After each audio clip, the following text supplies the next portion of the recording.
A caverna ecoava com o gemido das rochas se movendo. A poeira engrossava o ar, agarrando-se à pele suada de Ryu.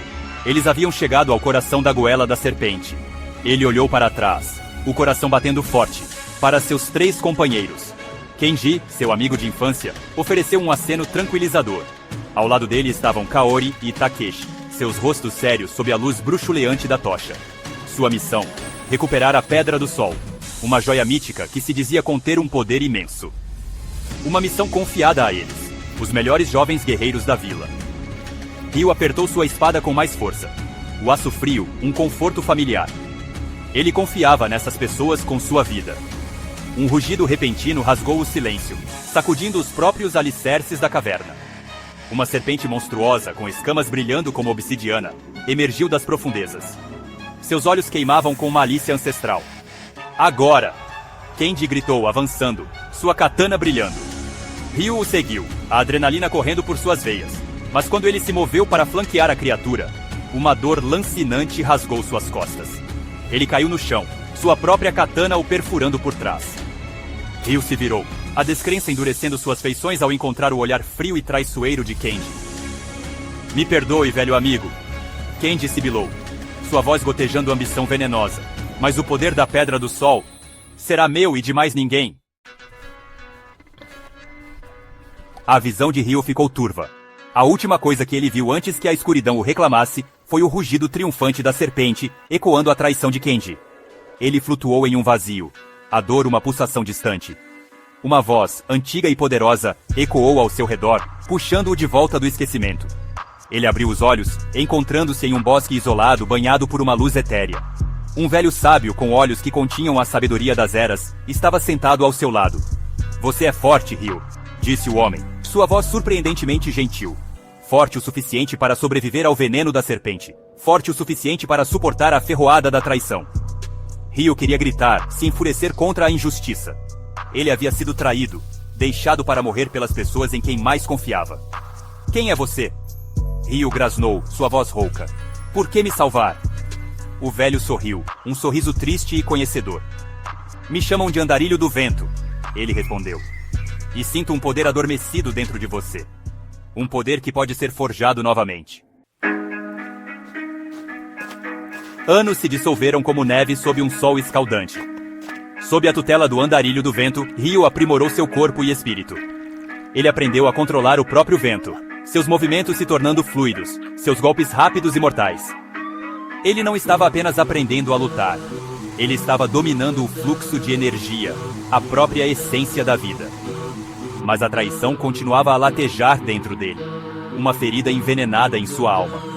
Um dia, enquanto Ryu praticava suas formas, uma rajada feroz de vento irrompeu dele, rasgando o bosque. Ele cambaleou, ofegante, a memória daquela noite fatídica passando diante de seus olhos. O Andarilho do Vento o observou, seu olhar inabalável. O passado o feriu, Ryu. Ele disse, sua voz calma, mas firme. Mas não deixe que ele o consuma. A vingança só envenenará seu espírito. Ryu olhou para cima, seus olhos cheios de uma tempestade de emoções. O que devo fazer então? Ele perguntou, sua voz tensa com a raiva contida. Perdoe-os, Ryu, disse o Andarilho do Vento. Não por eles, mas por você. O caminho para o perdão era uma trilha montanhosa traiçoeira, repleta de rochas irregulares de raiva e encostas escorregadias de amargura. No entanto, Ryu subiu, impulsionado pelos ensinamentos do Andarilho do Vento e pela tênue esperança de paz interior. Ele treinou implacavelmente, seu corpo se tornando uma arma aprimorada à perfeição. Ele se tornou um com o vento, seus movimentos tão imprevisíveis e imparáveis quanto uma tempestade. O Andarilho do Vento observou o progresso de seu aluno com orgulho silencioso. Você está pronto, Ryu! Ele declarou uma noite, o sol poente pintando o céu em tons de fogo. Ryu olhou para ele, seus olhos refletindo as cores ardentes do céu. Pronto para quê, mestre? Ele perguntou, um toque de aço em sua voz. Para enfrentar seu passado, respondeu o Andarilho do Vento, colocando a mão no ombro de Ryu. Para escolher seu caminho.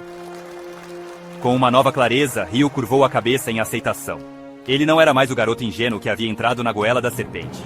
Ele era Ryu, o discípulo do Andarilho do Vento, e ele estava voltando para casa.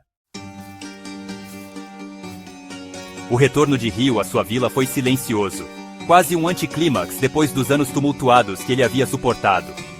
Ele a encontrou próspera, mas uma sombra pairava sob a superfície. Kenji, agora o autoproclamado líder, governava com punho de ferro, o poder da Pedra do Sol amplificando sua ganância e ambição. A notícia de um estranho misterioso com um domínio incomum do vento chegou a Kenji. Ele sabia, no fundo, quem esse estranho devia ser. O medo se enrolou em suas entranhas. Ele havia testemunhado a força de Ryu antes, e o pensamento do que ele havia se tornado depois de todos esses anos lhe causou arrepios na espinha. Ele ordenou que seus guardas trouxessem Ryu para ele, mas nenhum deles retornou. De pé diante do grande palácio de Kenji, Ryu sentiu uma fúria fria percorrer seu corpo. O palácio, construído com o suor e o trabalho árduo dos aldeões manipulados por Kenji, era uma prova da queda de seu amigo em desgraça. Desta vez, ele não hesitaria. Desta vez, ele não vacilaria. O confronto era inevitável, uma tempestade se formando há anos. Ryu se movia como o próprio vento. Seus ataques um borrão enquanto ele cortava os guardas de Kenji. Cada golpe preciso, cada movimento fluindo para o próximo. A Pedra do Sol pulsava no cabo da espada de Kenji, concedendo-lhe velocidade e força sobrenaturais. Mas não era páreo para o domínio do vento de Ryu.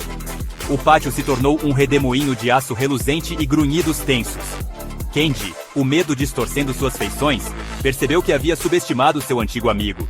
Ele esperava raiva, um desejo de vingança. Em vez disso, ele viu apenas tristeza nos olhos de Ryu. Uma decepção profunda que cortava mais fundo do que qualquer lâmina.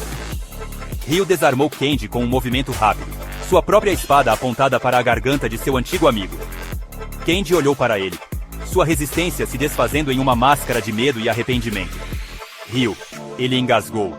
Eu nunca quis que as coisas chegassem a esse ponto.